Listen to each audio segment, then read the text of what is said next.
Bonjour et bienvenue dans Enquête criminelle, le podcast. Je suis Jean-Marie Goua. Aujourd'hui, je vais vous raconter une histoire criminelle qui a passionné la France entière. Tout commence en octobre 2017. 48 heures après avoir mystérieusement disparu, Alexia Daval, 29 ans, est retrouvée morte dans un bois à quelques kilomètres de son domicile de Gré-la-Ville, en Haute-Saône. Alors que tout le monde pense que la jeune femme a croisé un prédateur lors de son jogging matinal, les enquêteurs s'orientent dans le plus grand secret vers une piste incroyable, celle du mari. Avec moi, vous entendrez les voix des avocats et des journalistes qui ont travaillé sur ce dossier. Bonne écoute.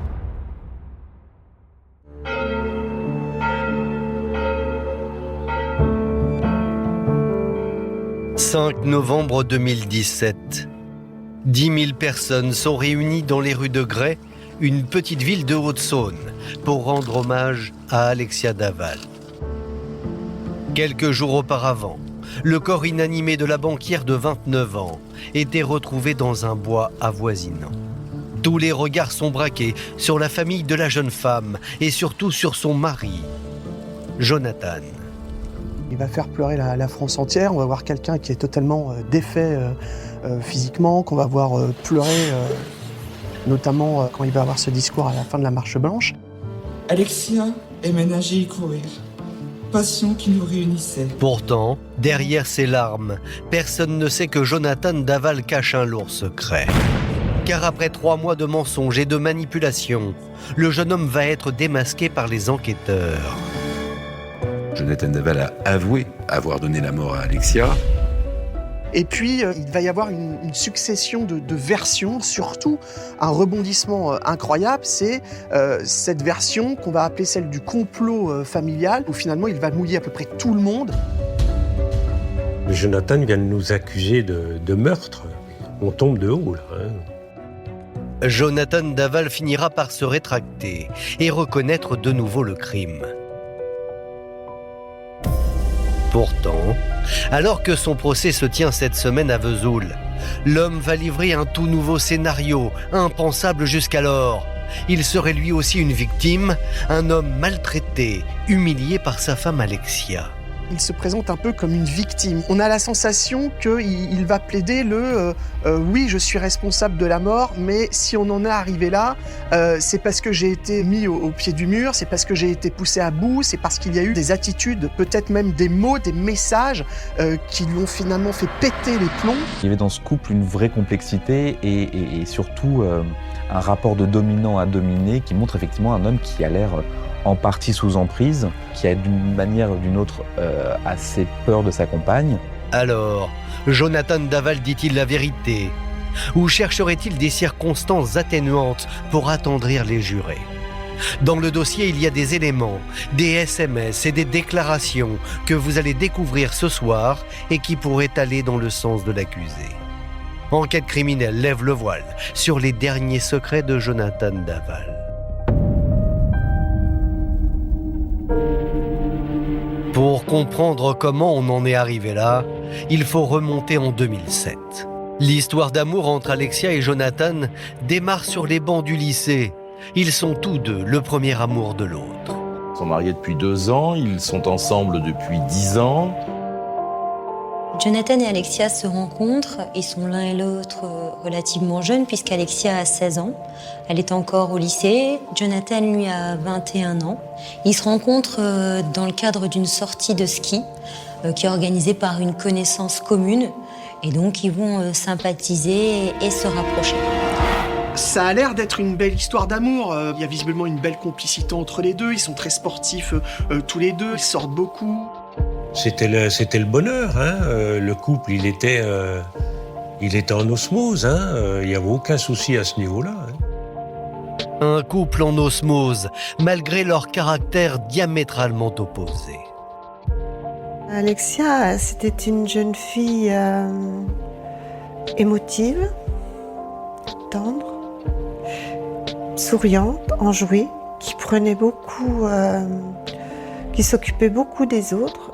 Une jeune femme dynamique, plutôt solaire, qui aime son travail. On la sait très impliquée dans l'agence bancaire où elle va travailler. Elle faisait des petits gâteaux le week-end, elle leur ramenait le mardi à l'agence à Besançon. Il fallait qu'elle s'occupe des autres. Si Alexia est pétillante et lumineuse, Jonathan, lui, au contraire, semble bien être plus introverti. C'est un petit bonhomme qui fait beaucoup de sport, qui parle finalement pas beaucoup, qui n'a pas forcément énormément d'amis. C'est un garçon qui est très réservé, qui finalement parfois peut même s'excuser d'être là, qui a peu de lien avec l'extérieur et qui petit à petit va exister surtout au travers de son couple. Je pense qu'on a besoin qu'on s'occupe de lui, qu'on le materne. Et je pense que c'est ça qui a plu à Alexia. Comme elle aime s'occuper des autres, elle a voulu s'occuper de lui, elle le prendre sous son aile. En 2015, après 8 années de vie commune, les amoureux se disent oui. Un souvenir que les parents d'Alexia ont accepté de partager avec nous. Un superbe mariage. Un superbe mariage.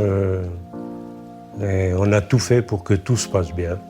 Elle a choisi les menus, on a fait tout ce qu'elle voulait. Alexia voulait un beau mariage, elle a eu un beau mariage, comme sa sœur. C'était une belle fête. Une fête de famille. Le couple semble complètement épanoui. Mais pourtant, vous allez le voir, les apparences sont plus que trompeuses. Petit à petit, les choses vont évoluer et chacun va prendre un chemin qui est différent. Il se peut que dans ce couple, il y ait eu 2 périodes. Une vraie période d'amour, on peut dire ça comme ça. Et puis une période où on peut se poser la question de savoir si Jonathan était réellement fait pour Alexia et inversement. Finalement, dans ce couple qui offrait toutes les apparences d'un couple uni, heureux, il y avait quand même beaucoup de conflits, beaucoup de disputes, même de la violence. Un certain nombre de proches du couple ont parlé effectivement de violence verbale, mais d'autres ont effectivement parlé de violence physique. Mais pas nécessairement dans le sens auquel on pouvait s'attendre, mais plus particulièrement d'Alexia sur son mari. On était sur un couple qui était dans une crise paroxystique. Je pense que l'un et l'autre ne trouvaient plus sa place. Mais alors, pourquoi de telles tensions au sein du couple ? Il y a peut-être une explication. Alexia désire à tout prix fonder une famille, un rêve que ne partagerait pas Jonathan. Elle a tout réussi dans sa vie et elle veut être mère, mais qu'il n'arrive pas à avoir d'enfant. Et Alexia fait une véritable fixation. C'est la thématique récurrente qui expliquerait les difficultés en réalité du couple. Pour avoir un enfant, bien sûr, ça passe par des relations sexuelles. Or, il semblerait, selon Jonathan, qu'effectivement, ce dernier n'était pas aussi disposé qu'Alexia pour avoir des relations sexuelles, et notamment à but de procréer, si vous voulez. Elle lui reproche clairement de ne pas être en mesure de lui faire un enfant. Preuve qu'Alexia Daval est une femme frustrée, ces textos qu'elle échange avec sa sœur Stéphanie. À défaut d'être heureuse, j'apprends à vivre comme ça. Tout ça, c'est de ma faute. Je suis chiante, énervée, peux pas faire d'enfant. Mon mari ne me désire pas, je lui fais peur. Jonathan ne voulait donc pas devenir père. Pour les parents d'Alexia, il y aurait une explication.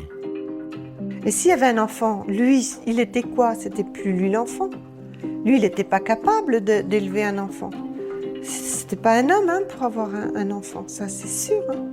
L'enfant, c'était lui. Il n'en voulait pas de cet enfant. D'après les avocats de Jonathan, Alexia reprochait à son époux de ne pas pouvoir lui offrir une famille. Sa frustration aurait été telle qu'elle en serait devenue agressive verbalement, notamment au travers de textos menaçants.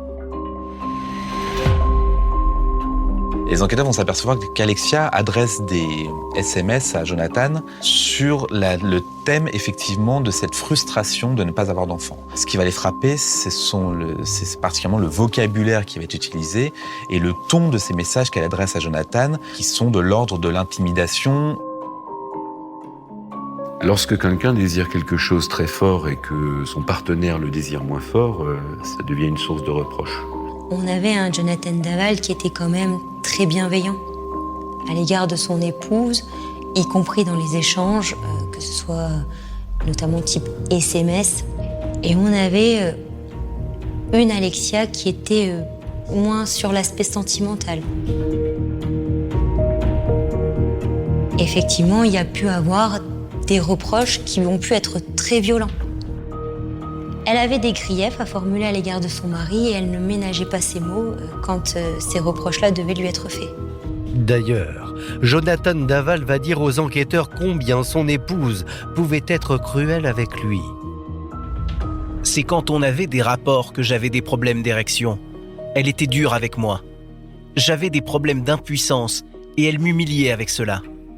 Elle utilisait des sextoys à côté de moi. Elle me faisait des reproches que je n'étais pas un homme. Devant notre caméra, Maître Randall Scherdorfer confirme les dires de son client, Jonathan Daval. Est-ce qu'Alexia aurait pu être violente avec Jonathan ? Oui. Oui. De toute évidence, le couple en était à un tel point de crise qu'effectivement, l'un et l'autre pouvaient être violents l'un envers l'autre. C'est manifestement possible. D'ailleurs, dans une interview accordée au journal Libération en 2018, l'avocat de Jonathan donne un aperçu de ce qu'Alexia aurait fait endurer à son mari. Elle ne devient écrasante que si elle a pris un compagnon plus faible. Alexia et Jonathan Daval étaient des gens pas faits pour être ensemble. Cette fille-là, à son âge et vu ses attentes, il lui fallait un mec, un vrai mec. Un mec qui assurait. Et elle lui reprochait « T'es impuissant, tu bandes pas, t'es une merde ». Et Jonathan Daval de poursuivre dans l'un de ses procès-verbaux. Elle me tapait, elle me donnait des claques, elle me pinçait quand je voulais l'amener au lit lorsqu'elle s'endormait sur le canapé. Pour les parents d'Alexia, les insinuations de Jonathan sont totalement fausses. Leur fille est certes une femme déterminée, mais jamais, au grand jamais, elle n'aurait pu être abusive avec son mari. On a épluché tous les SMS, on a tout épluché, il n'y a rien. Il n'y a aucune violence dans quelque SMS que ce soit. Alexia, à aucun moment, elle est violente dans ses propos. Elle veut juste que son mari soit auprès d'elle, ce qui est logique. Elle, ce qu'elle voulait, c'est que son couple marche. Elle voulait que Jonathan soit auprès d'elle. On connaît nos filles, on sait l'éducation qu'on leur a donnée, l'amour qu'on leur a donné. La violence, ça ne fait pas partie de leur éducation. Les parents d'Alexia Daval tombent de l'armoire à chaque fois qu'on leur explique que leur fille aurait pu être violente. À aucun moment, c'est quelque chose qu'ils n'envisagent absolument pas. Elle a été éduquée a priori dans un cocon familial, plutôt calme, très choyée. Pour eux, c'est inimaginable en fait qu'il y ait une quelconque violence, qu'elle soit verbale, physique ou écrite. Isabelle et Jean-Pierre Fouillot en sont persuadés. Aujourd'hui, Jonathan chercherait à se faire passer pour une victime afin de se défausser de son terrible geste. Comme si le jeune homme cherchait à réécrire le drame du 27 octobre 2017. Donc le 27 octobre, c'est un vendredi soir. Il y a donc une soirée raclette qui est organisée chez les parents d'Alexia. Donc le repas convivial par excellence. Ce soir-là, Jonathan et Alexia passent une soirée en famille. Donc la sœur d'Alexia et son mari sont revenus de la région parisienne. Donc Alexia avait notamment posé 2 jours de congé pour pouvoir profiter pleinement avec sa sœur et son neveu. C'est le début des vacances de la Toussaint. Ils viennent passer la semaine. Soirée, tout ce qu'il y a de plus normal chez des gens, chez des papas, mamans qui reçoivent leurs enfants. Tout va bien toute la soirée, il n'y a pas lieu de s'inquiéter de quoi que ce soit. Une soirée famille très ordinaire, comme n'importe qui peut la vivre, comme ils avaient l'habitude de la vivre sans aucune difficulté particulière. Et la soirée se termine, tout ce qu'il y a de plus normal. Ils rentrent chez eux à 11h, 23h, 23h30. Hein. Une soirée en apparence ordinaire, mais qui va très vite virer au cauchemar. À l'issue de ce dîner, Alexia et Jonathan regagnent leur domicile et selon les déclarations de Jonathan, les premières tensions commencent à arriver dans la voiture et vont se poursuivre au domicile. C'est au domicile qu'il va y avoir une altercation tout d'abord verbale entre Jonathan et Alexia. Et voici pourquoi les choses auraient dégénéré entre Alexia et Jonathan Daval. Jonathan est dans le salon, après cette soirée-là. Alexia espère pouvoir vivre un moment d'intimité avec son mari. Jonathan Daval, il n'est pas réellement dans cette dynamique ce soir-là. En fait, l'altercation naîtrait toujours de la même façon autour de la vie sexuelle du couple. Et donc, à partir de ce refus, il y a des reproches qui vont être faits à Jonathan. Ce soir-là, ça va être les reproches de trop. Voici ce que Jonathan Daval raconte sur cette soirée. Pour le sexe, je n'avais pas envie. Elle a commencé à me faire des réflexions. Que je ne voulais jamais coucher avec elle. Que je n'étais pas un homme. Et que cela ne servait à rien qu'elle prenne un traitement. Que je ne voulais pas d'enfant avec elle. Toujours selon les dires de Jonathan, Alexia s'en serait alors pris à lui physiquement. La dispute serait finalement montée crescendo et donc là, à un moment, il y aurait eu un contact physique violent. Elle l'aurait empoigné, lui aussi. Enfin voilà, ça aurait quand même fini en bagarre, cette histoire-là. Et Jonathan aurait finalement asséné entre 10 et 15 coups sérieux à Alexia Daval. Il pète totalement les plombs, je pense qu'il est épuisé, il en peut plus. Et dans un moment qu'il qualifiera d'accidentel, il va l'étrangler. Il va poser ses mains sur le cou d'Alexia et qu'il va serrer pendant de longues minutes jusqu'à ce que celle-ci meure.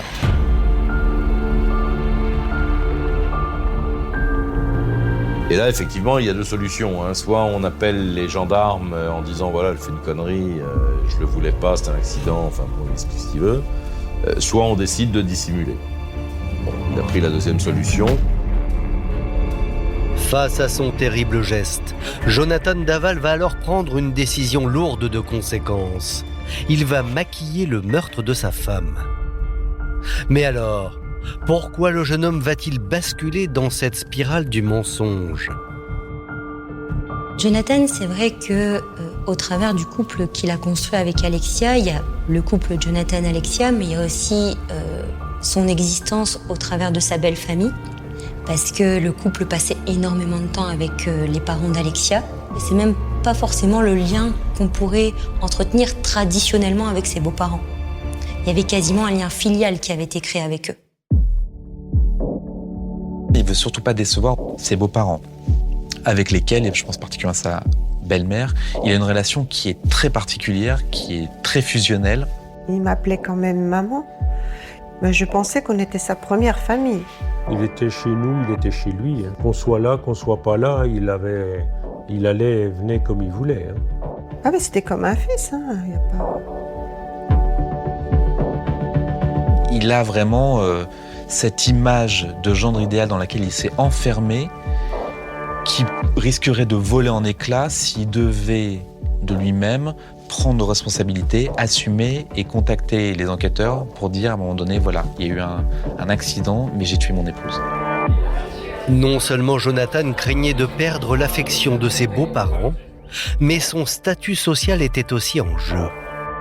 Il est issu d'un milieu qui est un peu plus modeste que celui des Fouillot. Jonathan Daval, avec le clan Fouillot, il rentre dans la 4e dimension, quoi. C'est un nouveau monde pour lui, c'est quelque chose qu'il ne connaît pas. Sa mère, à lui, garde des enfants. C'est pas aussi bling-bling, finalement, que le clan Fouillot, qui sont finalement des notables, hein. C'est une famille qui est connue et respectée. La maman d'Alexia est conseillère municipale de la ville de Grès. Les parents d'Alexia, donc un des commerces les plus importants de la ville, du moins en termes de lien social, puisqu'ils ont un bar, PMU, restaurant, petits jeux.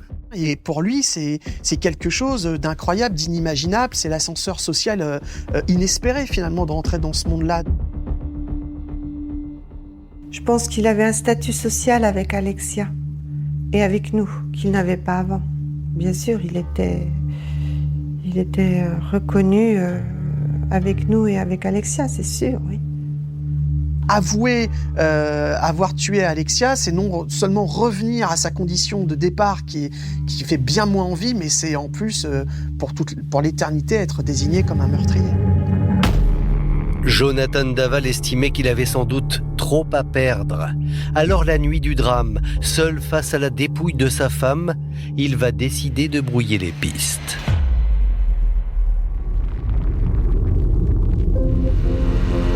Jonathan Daval, à ce moment-là, une fois qu'Alexia Daval est décédée, il va réfléchir à un scénario qui va consister à faire disparaître ce corps. Il va donc l'habiller finalement en tenue de jogging. Il se souvient des meurtres de joggeuses. Il se dit peut-être que c'est une façon de faire croire que c'est quelqu'un d'autre qui a fait ce qui s'est passé. Il l'enroule dans un drap parce que c'est sans doute plus pratique pour porter le corps. Ensuite, il va décider de charger le corps dans le coffre de son utilitaire. Et ce n'est qu'au petit matin, vers 8h, qu'il va sortir cette voiture, qu'il va la conduire. Donc le corps d'Alexia est toujours dans le coffre. Et il va en direction d'un bois voisin où il va dissimuler son corps sous un tapis de feuilles mortes en ayant au préalable mis le feu à une partie de la dépouille de sa femme. La suite du plan de Jonathan paraît claire. Faire comme si de rien n'était. Alors, le lendemain du crime, il débute sa journée comme d'habitude. Il va finalement essayer, Jonathan Daval, de paraître comme quelqu'un de tout à fait normal. Il va envoyer des SMS à Alexia en lui disant tiens, je vais vider les canettes de bière, etc.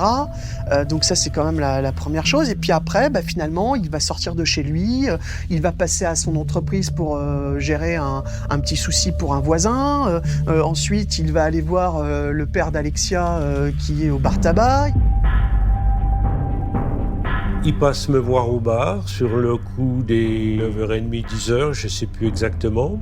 Tout va bien, on boit le café ensemble, aucun élément ne m'alerte. Moi, je suis pris dans mon boulot, on boit le café, on discute de choses et d'autres. Il y a uniquement un moment, Jonathan me dit je suis un petit peu embêté, Alexia elle est partie courir toute seule. Et je l'ai trouvée fatiguée, je ne voulais pas qu'elle y aille, mais elle y est quand même allée. Bon, point, c'est tout. Moi, je ne m'inquiète pas plus que ça. Alexia, elle a 30 ans, elle est grande, elle sait ce qu'elle fait. Après avoir bu un café au bar tabac avec son beau-père, Jonathan poursuit ses mensonges et vous allez voir que son comportement va intriguer la mère d'Alexia. Il est 11h et là, il est en pleurs à la porte. Alors, on le fait rentrer. Je suis avec Stéphanie, Grégory, James. Je me prépare, moi, pour aller travailler au bar. Et il est vraiment pas bien, affolé.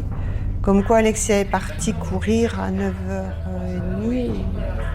Partie courir, puis qu'elle est toujours pas rentrée, puis qu'il est inquiet. Je regarde l'heure, je dis, mais il est 11h, il n'y a rien d'affolant. Elle a dû trouver quelqu'un sur le chemin, et puis elle doit discuter, elle va pas tarder. Non, je vous dis qu'il est arrivé quelque chose à Alexia, ça va pas. Alors là, j'ai commencé à me demander ce qu'il nous faisait, et puis j'ai demandé à Grégory de partir avec lui pour refaire le trajet, voir s'il pouvait pas la trouver sur le chemin. Ils vont faire un tour en voiture, on va appeler aux urgences et finalement on va aller à la gendarmerie sur les coups de midi et demi pour signaler la disparition d'Alexia. Mais sur une grande partie de la matinée, Jonathan Daval va faire comme si tout allait bien, comme si rien ne s'était passé. Et finalement, plus la fin de matinée va arriver, plus il va montrer des signes d'inquiétude qui semblent un petit peu disproportionnés par rapport à la situation. Et donc il va rentrer dans cette espèce d'engrenage où finalement il y a beaucoup de monde qui vont se mobiliser autour de lui. Parce que finalement, c'est lui qui a perdu sa femme, pour lequel on s'inquiète. On ne sait pas encore ce qu'il en est. Alexia a disparu, on ne sait pas ce qu'il en est, mais en tout cas, sa disparition est inquiétante. Et donc, il y a des scénarios, y compris les plus dramatiques, sont en train d'être imaginés de part et d'autre. Comble de l'horreur. Pour se créer un alibi, Jonathan Daval aurait même continué à faire exister Alexia, en se faisant passer pour elle le matin du drame. En effet, Stéphanie, la sœur de la jeune femme, va recevoir un SMS. Stéphanie regarde ses messages et puis elle voit un message soi-disant d'Alexia qui lui dit « Je suis partie courir, je viendrai vous faire un petit coucou en passant. » Mais dans les semaines qui suivent, on va s'apercevoir que, en réalité, c'est Jonathan qui a écrit ce texto pour un peu brouiller les pistes. Ce SMS crédibilise le fait qu'Alexia est toujours en vie à ce moment-là. Donc Jonathan Daval, par ce moyen-là, réussit à gagner du temps et peut-être voulu brouiller un petit peu les pistes. Dans un premier temps, Jonathan Daval parvient donc à mettre les enquêteurs sur une fausse piste. La disparition d'Alexia pendant son jogging semble tenir la route. Et pour cause, ces dernières années, de nombreuses joggeuses ont aussi mystérieusement disparu. Il y a déjà eu plusieurs affaires de joggeuses agressées, violées parfois, assassinées. Donc on est dans un contexte à l'époque où les gens ont entendu parler de ces joggeuses parce qu'il y a eu plusieurs cas et un petit peu partout en France. En l'espace de 10 ans, c'est la 7e joggeuse qui disparaît, dans laquelle on n'a absolument pas de nouvelles. Au moment où Alexia disparaît, dans la tête des enquêteurs et de la justice, c'est encore une nouvelle disparition qui risque malgré tout, qu'ils ne le disent pas encore à ce moment-là, mais qui redoute un meurtre. La France entière aussi s'inquiète pour Alexia et redoute le pire. La disparition de la jeune femme génère une émotion particulière au sein de la communauté des joggeurs qui se mobilisent à travers tout le pays.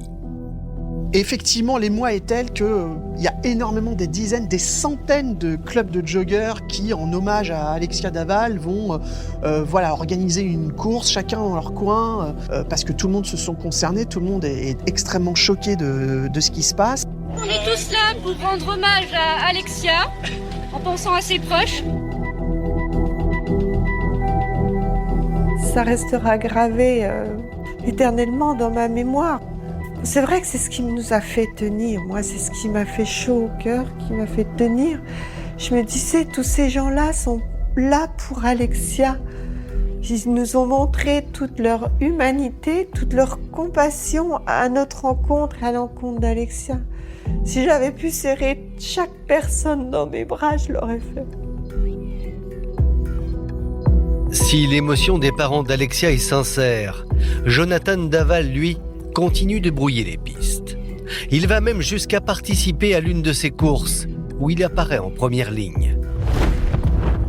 Il va y avoir une course organisée localement du côté de Gray par le club local, où on voit arriver Jonathan Daval en tenue de jogging qui va faire une partie du tracé supposé d'Alexia ce jour-là. Le fait qu'il fasse une course pour dire qu'il courait pour Alexia, ça nous faisait chaud au cœur.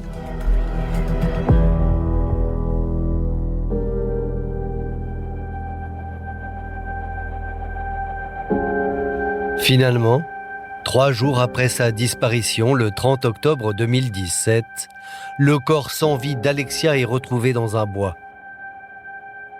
À cet instant, personne ne se doute que Jonathan puisse être impliqué dans sa disparition. Surtout pas ses beaux-parents, Jean-Pierre et Isabelle Fouillot. Pour nous, Jonathan, il était coupable de rien. On le soutenait, au contraire, et plusieurs fois, il nous a dit « Vous êtes ma seule famille ». Et ça, il nous l'a dit. Il me disait « La maison, ça sera toujours votre maison, vous serez toujours comme chez vous. »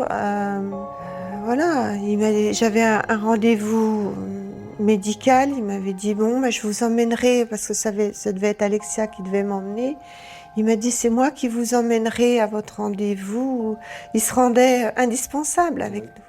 Bon, on dit que l'amour rend aveugle, mais là c'est vrai, dans notre cas c'était exactement ça. Hein. Avec le décès d'Alexia, les liens qui unissent Jonathan à ses beaux-parents vont se resserrer. C'est d'ailleurs une famille soudée qui apparaît devant les caméras de télévision pour annoncer l'organisation d'une marche blanche. Nous tenons à remercier l'ensemble des personnes qui se sont mobilisées pour nous apporter leur soutien. C'est pourquoi nous avons décidé de rendre hommage à Alexia par l'organisation d'une marche blanche qui aura lieu ce dimanche 5 novembre dans la dignité et le respect.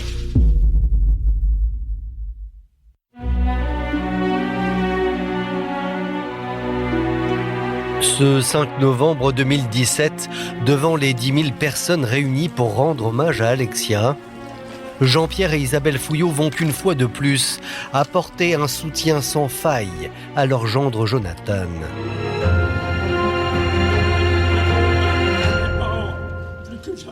Preuve en est lorsque ce dernier monte sur scène pour prononcer un bref discours à la mémoire de son épouse. Il monte sur cette estrade et au moment où Jonathan Daval va s'exprimer, on sent que le père est obligé de le soutenir un peu physiquement pour le faire approcher de ce micro. Il le tient. On a un peu l'impression que s'il le lâche, il va tomber. Ben oui, ouais. Le but du jeu d'un papa ou d'un beau-père, c'est de réconforter son enfant. Moi, c'est ce que je faisais à ce moment-là. Je voulais qu'il souffre le moins possible et puis qu'il sente qu'il y avait quelqu'un avec lui qui était là pour le soutenir dans le pire moment, parce qu'à ce moment-là, pour nous, c'est le pire moment.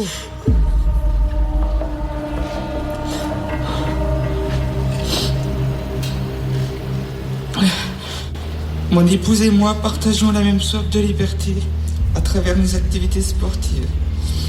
Alexia aimait nager et courir, passion qui nous réunissait, tant dans l'effort que dans l'épanouissement de notre couple. Elle était ma première supportrice, mon oxygène. Moi, j'ai trouvé qu'il avait bien parlé,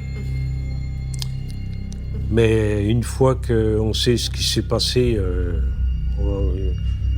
c'est aberrant ce qu'il a dit.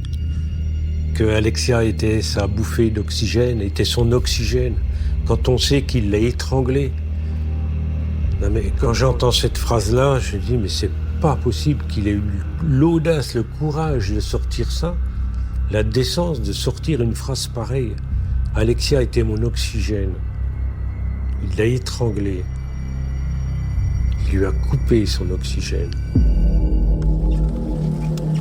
Si avec le temps, Jean-Pierre Fouillot a fini par découvrir le vrai visage de Jonathan, lors de la marche blanche, il était à 1000 lieues d'imaginer que son gendre pouvait être à l'origine de la mort d'Alexia. De même, le 8 novembre 2017, lors des obsèques d'Alexia, il prend Jonathan sous son aile. On le voit, c'est flagrant, lors des obsèques, il lui tient la main comme on tient la main d'un petit garçon. Le papa d'Alexia dit devant toute l'assistance « Je souhaite à toutes les jeunes femmes présentes qu'elles aient la chance d'avoir un gendre aussi parfait que j'ai la chance d'avoir Jonathan à côté. » Cette prise de parole, combien de fois je peux y penser, à souhaiter à tous les beaux-parents d'avoir un gendre comme le nôtre. Qu'est-ce que j'ai été écrire une phrase pareille, mais bon, on peut pas le savoir au départ. Pendant les mois qui vont suivre la disparition d'Alexia, Isabelle et Jean-Pierre Fouillot ne se doutent de rien. Ils vont même accueillir Jonathan dans leur foyer le 24 décembre, veille de Noël. C'est un Noël horrible qu'on a passé. C'est un Noël... C'est vrai que maintenant c'est dur cette fête-là pour moi. Puis il était là avec nous, à Noël, et il pleurait. Il était assis avec mes neveux et nièces. Et nous, on le protégeait, on était en peine pour lui aussi. Les parents d'Alexia ne le savent pas. Mais un mois plus tard, le 29 janvier 2018, l'étau va se resserrer autour de leur gendre. Merci d'avoir écouté la première partie de cet épisode consacré à l'affaire Daval.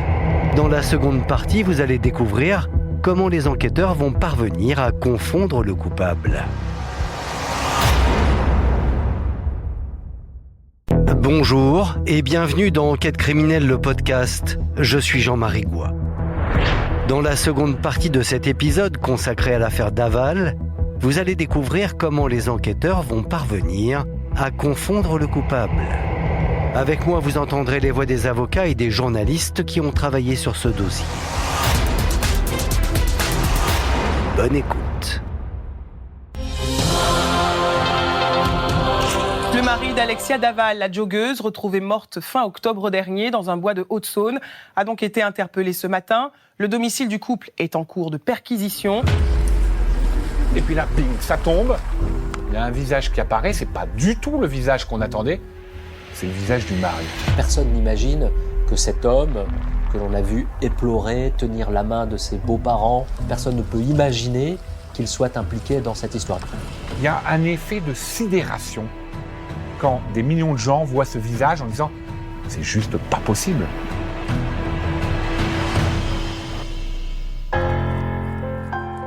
Du côté des parents d'Alexia, le choc est immense.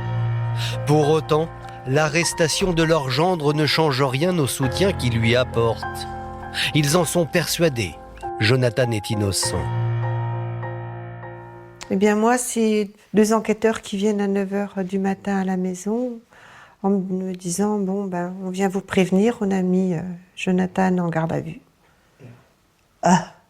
Donc ils sont venus là, ils se sont assis, moi aussi. Et je leur ai dit, mais c'est impossible. Je lui ai dit, vous vous trompez de personne. Hein. Je leur soutenais mordicus que c'était pas lui, que ça pouvait pas être lui, qu'il se trompait.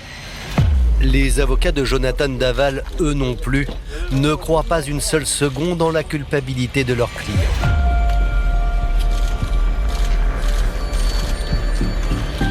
C'est une bonne chose, Jonathan va pouvoir s'exprimer parce que les rumeurs persistent depuis longtemps. La famille d'Alexia soutient Jonathan, je tiens à vous le dire. Je vous rappelle aussi qu'il est présumé innocent et qu'avec mon associé, nous allons tout faire pour que Jonathan sorte de ses 48 heures de garde à vue libre et lavé de tout soupçon.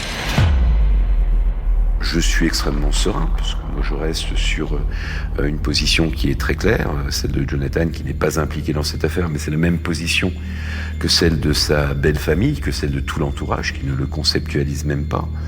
Et j'ai un entretien très rapide avec Jonathan Daval par rapport à la normalité de cette garde à vue qui se déroule, parce que finalement, c'est le mari. Qu'il soit placé en garde à vue à un moment, c'est dans l'ordre des choses. Être placé en garde à vue ne fait pas de vous un coupable. De l'avis de tous, Jonathan est innocent. Seulement tout le monde l'ignore, mais depuis maintenant 3 mois, les enquêteurs ont accumulé plusieurs éléments à charge qui accusent le mari. La famille n'a rien su, les journalistes n'ont rien su, les avocats n'ont rien su. En fait, c'est le secret absolu, le secret total. Ça fait 3 mois maintenant que le corps d'Alexia a été découvert.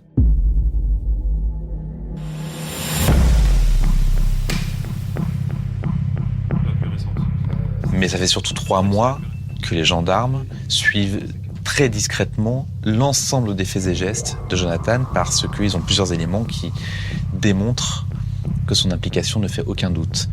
Jonathan Daval aurait pu commettre le crime parfait. Et pourtant, en dissimulant le corps d'Alexia, le jeune homme a semé plusieurs indices. Il y a plusieurs éléments qui vont permettre aux gendarmes de confondre Jonathan. Le premier, c'est un drap. Effectivement, Alexia Daval, son corps est retrouvé enroulé dans un drap. mais pas n'importe quel drap. C'est un drap qui est issu d'un jeu de draps qui était dans une armoire de la maison habitée Jonathan et Alexia. C'est un drap de famille qui est resté dans la maison. Après le décès de mes parents, on s'était partagé ce qu'il y avait dans la maison. Et donc il y avait des draps anciens, j'en avais pris, mon frère en avait pris. Il devait y en rester 1 ou 2 dans la maison qu'ils ont gardé eux. Donc voilà, ce logo était bien spécifique à reconnaître. Donc déjà, le fait de retrouver Alexia Daval dans ce drap qui appartient à la famille, on se dit, c'est quand même incroyable, quoi. Ça peut pas être le fruit du hasard. Ce n'est pas le seul élément qui va intriguer les enquêteurs. La dépouille d'Alexia est retrouvée dans une position très particulière. Il y a un autre élément qui va vraiment intriguer les enquêteurs, c'est la disposition du corps d'Alexia au moment où il la retrouve. Un peu, si j'ose dire, comme une espèce de sarcophage avec un vrai souci de respect de la dépouille de la personne que l'on vient de déposer. Elle a les mains posées sur le ventre, on a l'impression qu'elle repose en paix quelque part. Et elle n'est pas abandonnée comme si elle avait été jetée à la va-vite. Pour les enquêteurs, cela ne fait aucun doute. Le meurtrier d'Alexia la connaissait et avait même de l'affection pour elle, ce qui colle avec le profil de Jonathan. Et le lieu de la découverte du corps, le bois des Moulins, les conforte dans cette direction. Ce lieu est parfaitement connu de Jonathan Daval. Il a habité très longtemps dans une commune qui s'appelle Le Velay, qui est juste à côté, qui touche le bois des Moulins. Donc c'est une zone où pendant des années, il a gravité. Ce bois, il le connaît. C'est là qu'il a grandi, en culotte courte, les promenades en forêt, ça se passait dans ce bois. Donc ça aussi, c'est quand même un élément qui fait dire que Jonathan Daval, il n'est peut-être pas étranger à tout ça. L'accumulation de ces éléments met Jonathan Daval dans une position délicate. Mais ce dernier continue de nier en bloc. Il affirme qu'il n'a pas tué Alexia. Jonathan a la même attitude depuis le départ, c'est de dire « je n'ai pas d'explication sur certains points, mais je vous confirme que je n'ai rien à voir dans cette affaire-là ». Voilà, c'est sa position. Toujours est-il qu'il y a des éléments qui sont effectivement gênants concernant la version de monsieur Jonathan Daval. On a compris. Jonathan ne donne aucune explication. Nous, on sait qu'il faut forcément en donner. Et que si on n'en donne pas, c'est qu'on cache manifestement quelque chose. Et on se retrouve dans une situation où on a compris, et n'importe qui pratique la chose pénale ou la chose criminelle a compris qu'en réalité, il est très impliqué, qu'il ne dit pas la vérité, et que manifestement, il va falloir s'expliquer à un moment ou à un autre dans cette garde à vue. Pour Jonathan Daval, la garde à vue est loin d'être finie, car il va devoir s'expliquer sur d'autres éléments troublants. Depuis le départ, la version du mari intrigue les enquêteurs, et cela à cause d'un petit détail. Rappelez-vous, Jonathan Daval avait affirmé qu'Alexia était partie de chez elle pour faire son footing.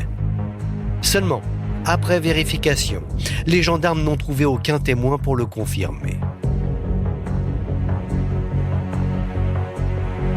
Il est quasiment impossible de quitter le domicile familial pour faire le parcours qu'elle fait habituellement sans croiser un certain nombre de gens. C'est troublant parce que Gray, c'est 5000 habitants, tout le monde se connaît ou presque, c'est un samedi matin, il y a des gens dehors.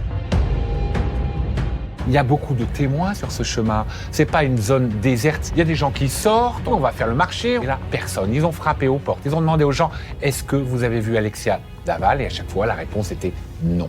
Et les gendarmes finissent par se demander si effectivement Alexia est réellement partie faire un footing le samedi matin, comme le prétend son mari, ou si finalement c'est une autre histoire qui s'est réellement passée. Ce qui aurait dû nous mettre la puce à l'oreille, c'est qu'elle courait, mais elle courait sur un tapis à la maison. Jamais elle ne courait toute seule. C'est rare qu'elle courait toute seule. Mais on n'a pas tilté. On n'a pas tilté. Elle courait sur un tapis à la maison. Jonathan Daval est au pied du mur. Et vous allez le voir, les enquêteurs n'ont pas abattu leurs cartes. Loin de là. Il y a ce témoignage de ce voisin immédiat à la maison de Jonathan et Alexia. Ce voisin dit à 1h30 du matin, il y a eu un bruit. Je ne dormais pas, j'ai passé la tête à la fenêtre et j'ai vu que l'utilitaire donc, de Jonathan Daval était en train de reculer pour rentrer dans la maison. Comme Jonathan Daval n'a jamais dit aux gendarmes qu'il était sorti à 1h30 du matin, on se demande pourquoi il a oublié de le dire. En effet, Jonathan a toujours expliqué qu'à l'issue de la raclette chez ses beaux-parents, le couple était allé se coucher. Une preuve supplémentaire que l'homme aurait menti. Et en s'intéressant de près au véhicule de Jonathan, les enquêteurs vont faire une découverte majeure. Dans la voiture de fonction de Jonathan Daval, il y a ce qu'on appelle un tracker. C'est-à-dire que c'est un GPS. Et en fait, les gendarmes vont inspecter la mémoire de ce tracker et vont effectivement constater que la voiture a bougé une première fois à 1h30, donc au moment où elle est rentrée dans le garage. Ça déclenche le tracker une deuxième fois vers 8h30, donc c'est à ce moment-là qu'il part pour aller déposer le corps d'Alexia dans le bois.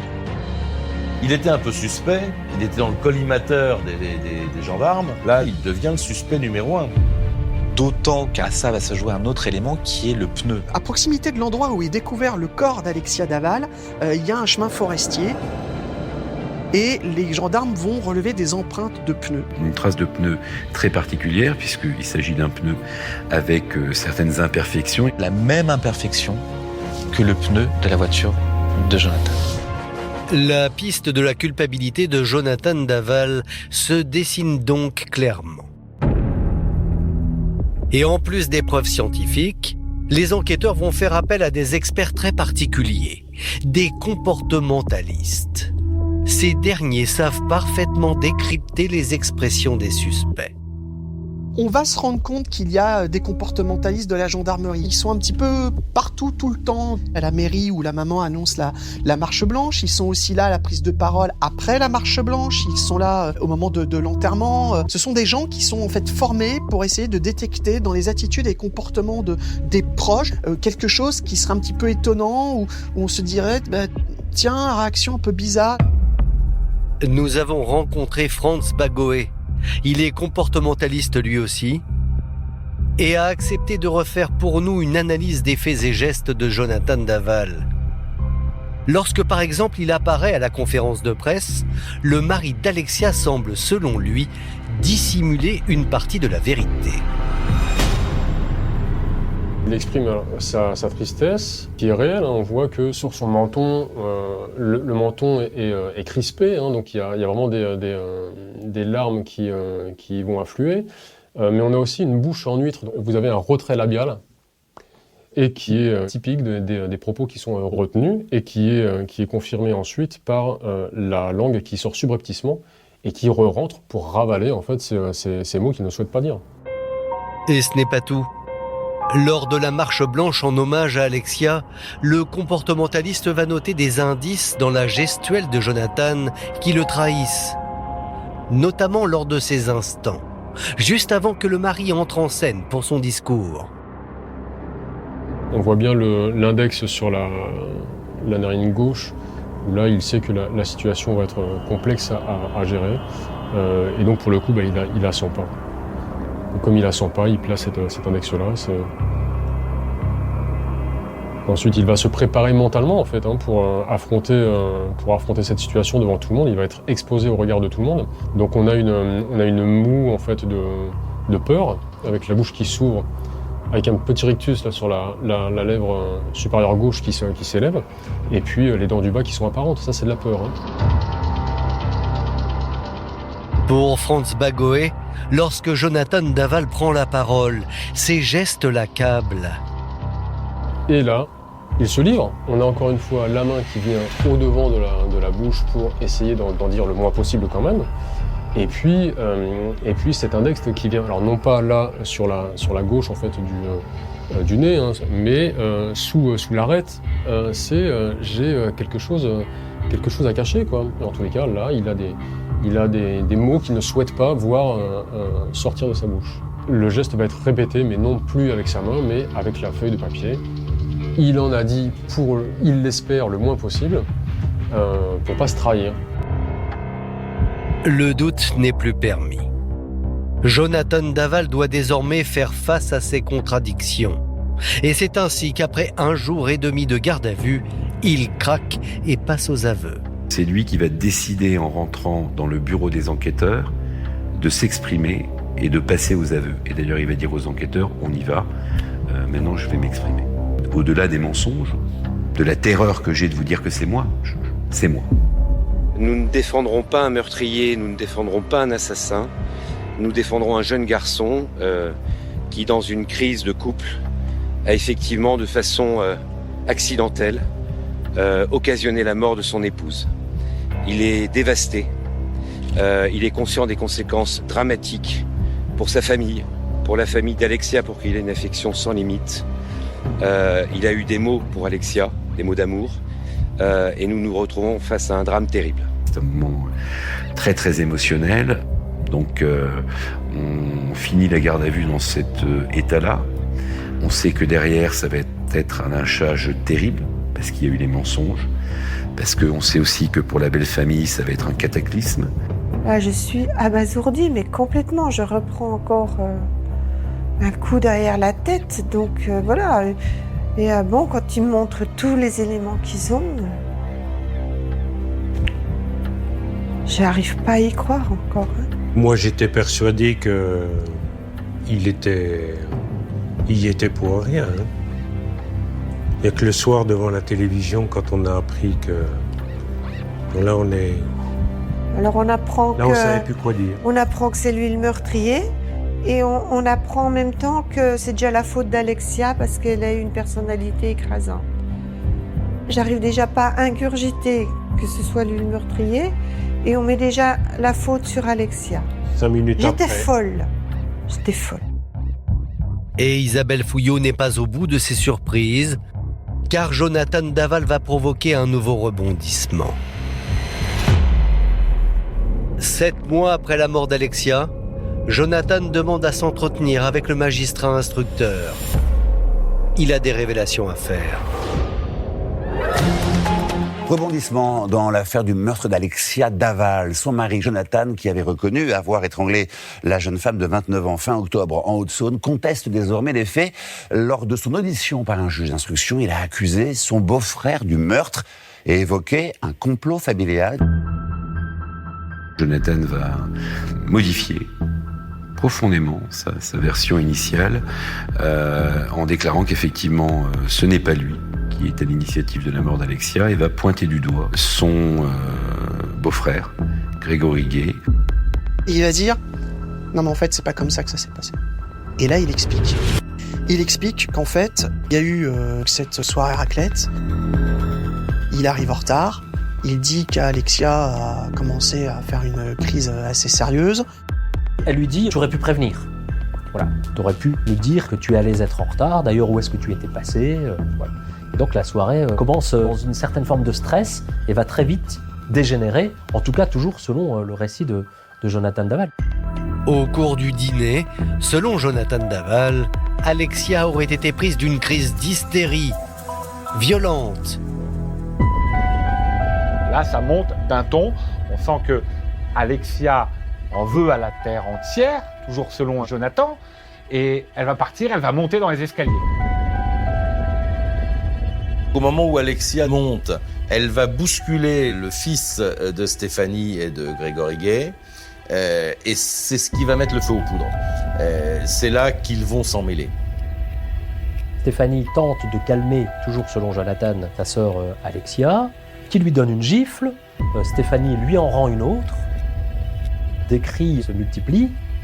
Et à ce moment-là, toujours selon Jonathan Daval, Grégory, donc son beau-frère, aurait dit « Cette fois, c'est moi qui y vais, cette fois, je m'en occupe ».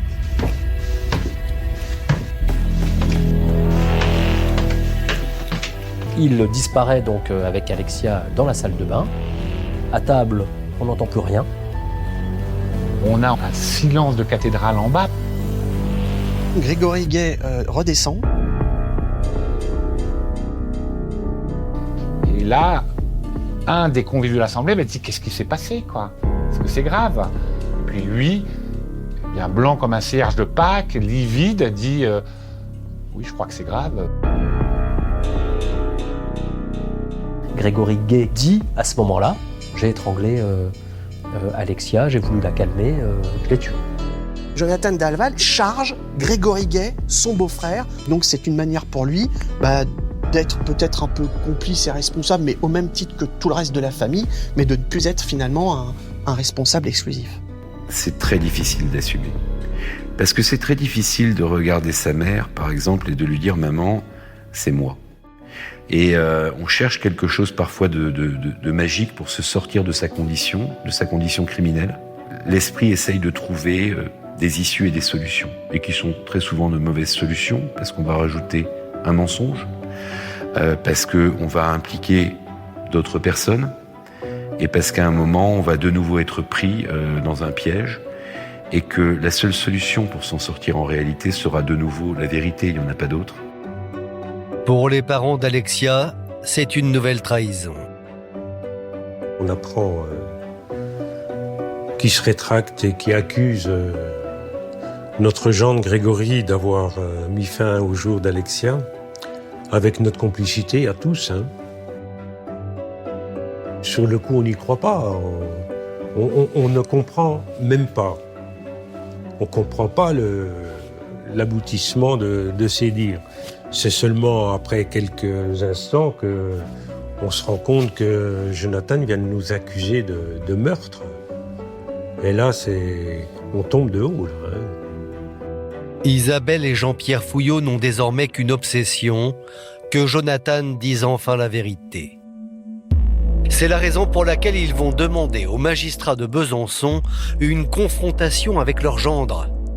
Un face-à-face qui va marquer un tournant dans l'affaire.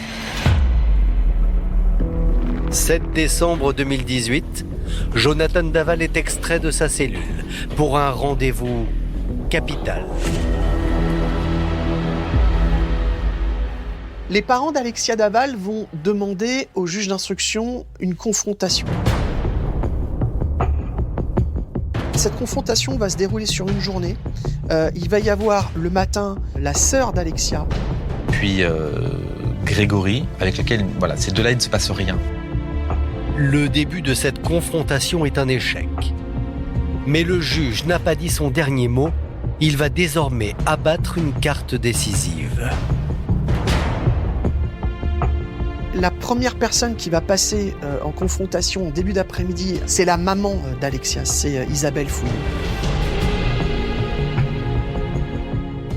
Et Isabelle Fouillot, elle choisit une stratégie qui consiste déjà, au moment où elle se retrouve en face de Jonathan Daval, à le considérer. Je le regarde droit dans les yeux et je lui dis « Bonjour Jonathan ». Et je le fixe et je le regarde bien et je lui dis gentiment « Bonjour » comme si je l'avais vu la veille au soir. Moi, je ne sais pas crier, moi je ne sais pas... je ne sais que parler, donc je lui parle avec mes mots comme je lui ai toujours parlé. J'ai des questions sur l'amour, le mariage, je lui pose plein de questions, mais là il bouge pas trop d'un iota. Jonathan Daval reste de marbre. Alors Isabelle Fouillot va tenter le tout pour le tout, en lui présentant une photo de Happy, le chat qu'il élevait avec Alexia. C'était leur enfant, ce chat. Ils l'ont eu à 2 mois, ce bébé chat, et c'était comme leur enfant. Au moins pour Alexia. Mais j'espère que ce chat, il l'a aimé aussi. C'était vraiment leur bébé à eux deux. Donc je me suis dit que le chat, ça pouvait... lui remettre un peu de vérité en lui. Je me disais que peut-être en lui, il avait encore un petit moment de bonheur à partager avec Happy. Je montre cette photo et il commence à caresser cette photo, à voir cette photo. Et je pense que là, il y a un travail en lui qui commence à se faire. Je lui dis qu'on a besoin de la vérité pour avancer et que lui aussi doit dire la vérité pour avancer aussi. Il pourra se reconstruire. Et tout d'un coup, il se jette à mes pieds. Et il dit que c'est lui qui a tué Alexia.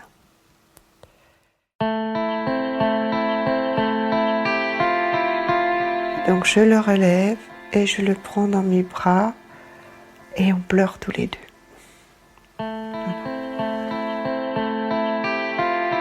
Jonathan Daval a enfin rétabli la vérité. Pour les parents d'Alexia, c'est une libération. J'étais soulagée qu'ils disent, qu'ils reviennent sur son mensonge. Ah, c'est un poids qui s'en va. J'ai rétabli juste la vérité. J'ai rien gagné. Alexia n'est plus là. Mais voilà, j'ai gagné en vérité une parcelle. Une parcelle de vérité seulement. Car aujourd'hui, dans le dossier, des zones d'ombre demeurent.